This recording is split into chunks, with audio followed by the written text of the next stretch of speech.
Hi, I'm Steve, a tour guide with Tours by Foot, and in this video I'm going to take you on a walk through Nikolaiviertel, a part of Berlin's medieval core. When people think of Berlin, they usually are thinking about 20th century history, but settlement in this city dates back to somewhere around the late 1100s. Nikolaiviertel was located inside of Berlin's city wall, which was erected sometime in the early 13th century. It is roughly 2.5 kilometers in length and circled what was then the twin cities of Berlin and Cologne. You can still make out the border of the early settlements on today's Berlin map. Berlin developed as a waypoint along an overland trade route right at the crossing point of this route with the River Spree, and Nikolaiviertel was the area closest to the action. And although the Allied bombs leveled much of the area, some traces of its earliest days still exist. And today, a rather worthy GDR-era reconstruction of the area surrounding the Nikolaikirche, the Church of St. Nicholas, is what draws visitors like you to this little enclave. And I'm going to follow the general route of the 19-stop self-guided walking tour that is listed on boards, like this one, that you will find throughout the neighborhood. And you can do the same thing when you visit. Alright, let's get started.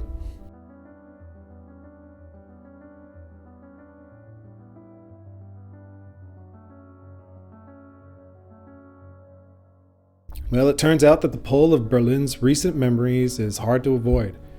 We find ourselves on Spandauer Straße, just in front of a mixed-use building. This used to be the location of Kaufhaus Israel. Nathan Israel was a descendant of one of the original Jewish families invited to Berlin by Prussian King Frederick the Great. From relatively meager means, the Israel family built one of Berlin's largest department store chains. But their luck would run out when the Nazis came to power, as their store, along with others owned by Jews throughout Germany, would be boycotted. And it's this image that I remember seeing as a kid anytime the boycott was mentioned in books or in documentaries. And this is a topic for a future video. For now, we need to move on. This sculpture is called the Drei Altberliner, or Original, or the three old original Berliners. The three are Heinrich Ziller, Otto Nagel, and Claire Waldorf, all of who either lived in or spent time here around Nikolaiviertel.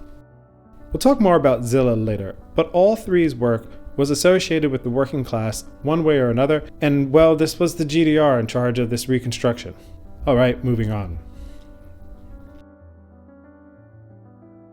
The reconstruction of Nikolaiviertel was initiated in preparation of the 750th anniversary of Berlin's founding. It's GDR socialism that meets historical preservation, as evident by these prefabricated concrete slabs that are also prevalent throughout Berlin, especially East Berlin. Less evident are the accommodations for roughly 2,000 people.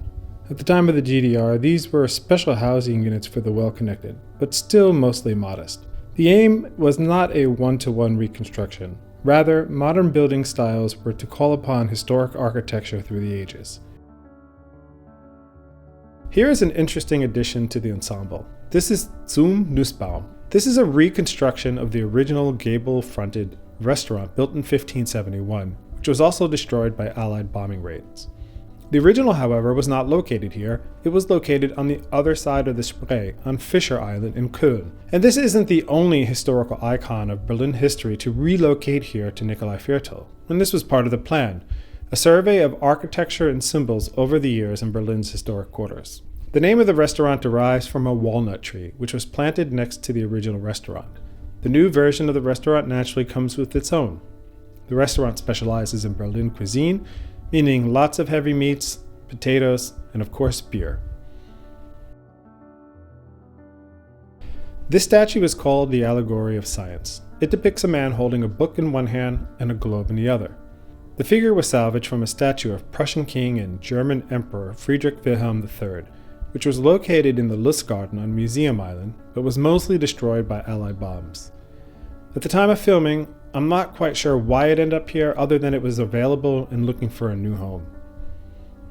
Moving on. Here we have stop 4 on the official self-guided tour. It mentions a sundial, but I'm having trouble finding it. Where is it? Finally, here it is. The plaque says that this sundial was installed here to commemorate another sundial located in the Krügel, a rundown area once located just south of here. The sundial bore the inscription, "Death is certain, the hour is uncertain." which was playfully transformed by the locals into "It's dead certain that the clock is imprecise." If this walk makes you hungry, be aware that the Nikolaiviertel is a good place to find a bite to eat, whatever your appetite. There are restaurants, fast food shops, cafes, bars, and dessert shops. And speaking of dessert shops, here is one of my favorites, Tigertorschen. Torschen is the diminutive to torta, which in English is tart. And that's what they serve here, mini tart cakes, which I think are really just mini cupcakes. It's a bit on the expensive side, but well worth it if you ask me. And if you are here, you're probably on holiday after all, so go inside. Here's one of the quarter's best reviewed restaurants, and it's got a strange name. The name is Low German, and in English means server of the toads. The story is that the Spree once came closer to the restaurant than it does today, and the former proprietor of the inn used to fetch barrels of ale by boat. One evening, as the story goes, he was too lazy to unload them. When he returned to his boat the next morning, he found hundreds of drunken frogs croaking at him. A leaky barrel had lured the amphibians into the boat, who apparently took a liking to the drink. The croaking attracted a crowd of onlookers who promptly gave the innkeeper his new nickname. We are now walking toward the Molkenmarkt, and the road in front of us is called Mullendambrücke. Mullendambrücke is the name of the river crossing that connects Old Berlin and Köln. Even before it became a city, this was an ancient crossroads of water and land routes, and was a trading center. Molkenmarkt means way market, and is probably where milk products were traded in the city's early years. The area was flattened and a more direct road was paved over the center of the area. Excavations for a new major redevelopment project have unearthed many building foundations dating back to the city's medieval period, including homes, latrines, and perhaps most interesting, a road. The road was made of thick oak logs carbon dated to the 13th century. Archaeologists believe it was designed to overcome the marshy and often muddy grounds near the river, which is still a problem for Berlin today. Many of the artifacts being uncovered should make their way to Berlin's museum in the near future. Archaeologists plan to finish up their work in 2025. Some buildings, at least the facades of buildings on the Molkenmarkt, still exist today, such as the Schwerin Palace, which was originally built around 1700. There's also the imposing Old Town Hall, both of which I plan to cover in an upcoming video about the Klosterviertel, an area starting just across this road, and let me know in the comments if you'd like to see this video. Okay, let's head back into Nikolaiviertel, and here we are looking at the west end of the church. We are on Eiergasse, which means egg alley, and this was likely an extension of the old market, where eggs were probably sold. It's here where you really feel the medieval touches of the reconstruction, with the narrow cobblestone streets.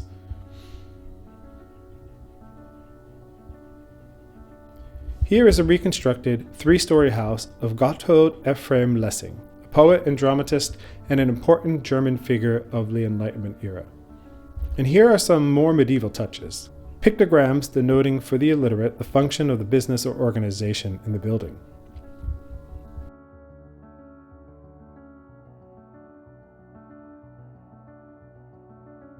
And here is the Gedanksbibliothek, translated to English, Memorial Library. It's a memorial to all of the victims of communism and was founded on the idea of a collection of books originally banned by communist officialdom. But it has expanded to focus on GDR history, with a particular focus on justice and the state security apparatus. This is Cleo, the muse of historiography. She is the other statue that was salvaged from the larger statue of King Frederick Wilhelm III that I mentioned earlier. Cleo was previously leaning against the pedestal with her left arm while writing on it with her right hand. And needless to say, this is a charming location with structures of various sizes and styles. All of the houses you see in the background were reconstructed based on historical photographs. Stube means parlor or living room, and when you see this in a restaurant's name, you can expect it to feel like someone's home. Now, this one gets less than stellar reviews, so do your homework. Now we head back to the Mullendam Road, and here we have something unexpected, the Hemp Museum. This museum traces the biology and history of hemp and its medicinal, commercial, and of course recreational uses.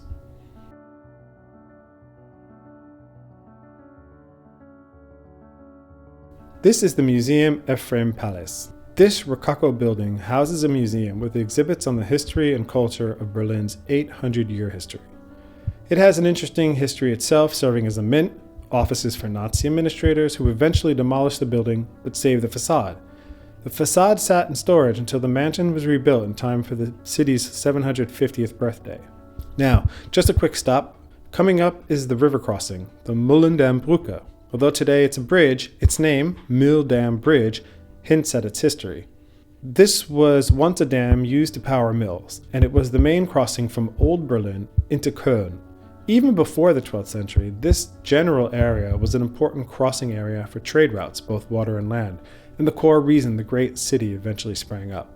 At one point in this crossing's history, you might not even know you were on a bridge, as it had buildings on both sides, just like the old medieval London Bridge. Okay, let's head back into Nikolaiviertel.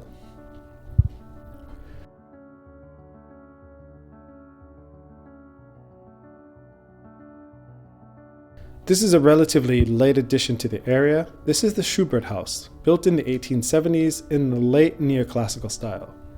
The plaque on its corner reminds the reader that, like most of this area, this building was destroyed by the impact of war. It was rebuilt in 1957 and used as GDR government offices, and since 2006 has been occupied by the art auction house Lempertz. And adjacent to it is the Knoblauch House. According to the self-guided tour, this house is the only remaining 18th century upper middle class mansion in Berlin center. The Knoblauch family was a quite prominent Berlin family, and the museum focuses primarily on the depiction of life of the well-to-do of 18th century Berlin. Remarkably, it is one of just a handful of structures here in the Nikolaiviertel to survive the bombing raids of World War II relatively unscathed. Okay, now we come to the front of Nikolaikirche, the Church of St. Nicholas. And it's one of the nice things about winter in Berlin, when you can catch a sunny day that is. Due to the sun's low trail through Berlin's skies, it's much easier catching that golden hour. And we are approaching Christmas as I film this video, so a few pop-up market stalls are up and in our way. What I am walking to now is called the Wappenbrunnen, or the Coat of Arms Fountain. The fountain was built in 1987 to commemorate the founding of Berlin-Code. At its base are coat of arms of the 8 trade guilds of the early city, the butchers, the bakers, shoemakers, and the like. Sitting atop a 6-meter tall column is the city's supposed namesake, the bear, who is holding the coat of arms of Brandenburg. And just in front of the entrance of Nikolaikirche is the Guild Seal of Berlin, I believe the coat of arms of the city in the 13th century, and was placed here for the anniversary. The Nikolaikirche is a grand double-spired church that serves as a museum of the church and a concert venue. Its look today is a bit different than the original, though the first few layers of stone are from the 1200s. It previously had a single asymmetric tower but was redesigned in the 19th century. It was completely gutted due to firebombs, and only the stone shell of the church was standing at the end of the war. Restoration of the church would only commence in preparation for the city's birthday celebrations in 1980. Inside you will find a large and colorful central nave with a giant wood carving of the crucifixion hanging from the ceiling. There is also an array of sculptural and gilded pieces, as well as a large and beautiful organ. What I find most interesting is the model of the original sentiment, which I do believe is on loan from another museum. It depicts the streets and building layout of the Twin Cities at around the time of the founding. Now it's time to head back outside.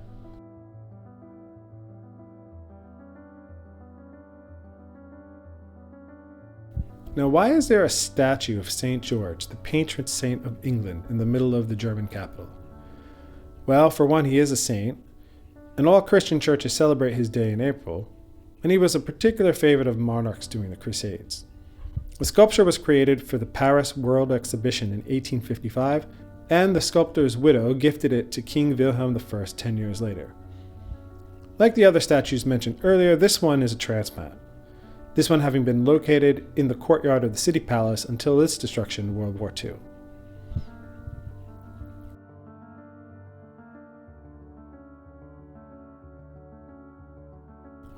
And for the football fans in the audience who plan to visit Berlin, here is a pub with Sky Sports and very good reviews.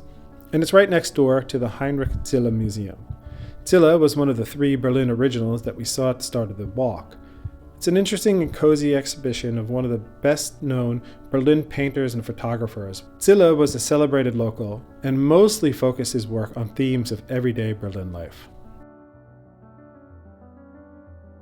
And here's something that you'll see all over Berlin, not just here in the Nikolaiviertel, these green cast iron water hand pumps. They do work, so go ahead and try, pump some water, and from what I understand, you can drink the water from them.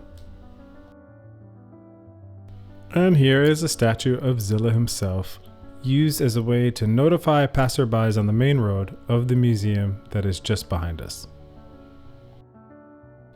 Here is another example of a building from just outside this quarter that was reconstructed here for the city's big birthday, but in this case it's from just around the corner. This is a reconstruction of the city's medieval-era town hall.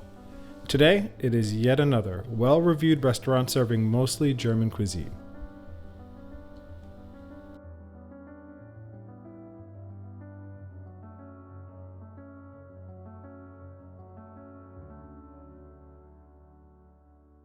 The name of this restaurant, Mutter Hoppe, is a tribute to Ida Hoppe's pub in the mainly socialist district of Wedding.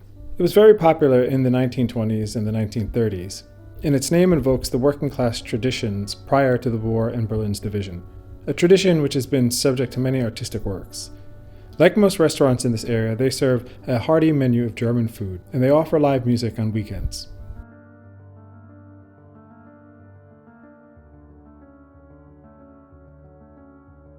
This plaque commemorates the revolutionary spirit of the 1848 uprising that swept through Germany and Europe. In particular, it recognizes that on the night of March 8th, revolutionaries barricaded themselves right here, fighting palace troops, who, from just across the Spree, were firing cannon shots at them, killing several. I found this interesting because several of my ancestors emigrated from the Rhineland to New York City around this time, and they were referred to in the German-American community in New York City as the 48ers.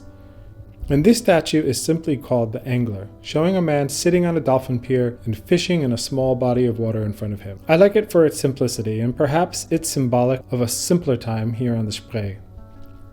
Now, don't stop here. I've got lots of other walking tours around Berlin, including this one here, where I walk along the route of the Berlin Wall. Leave a comment, let me know if you're planning to visit the Nikolaiviertel when you're in Berlin, and get in touch if you'd like to have a walking tour when you're here. My contact details are in the video description below, and I'll see you in the next video.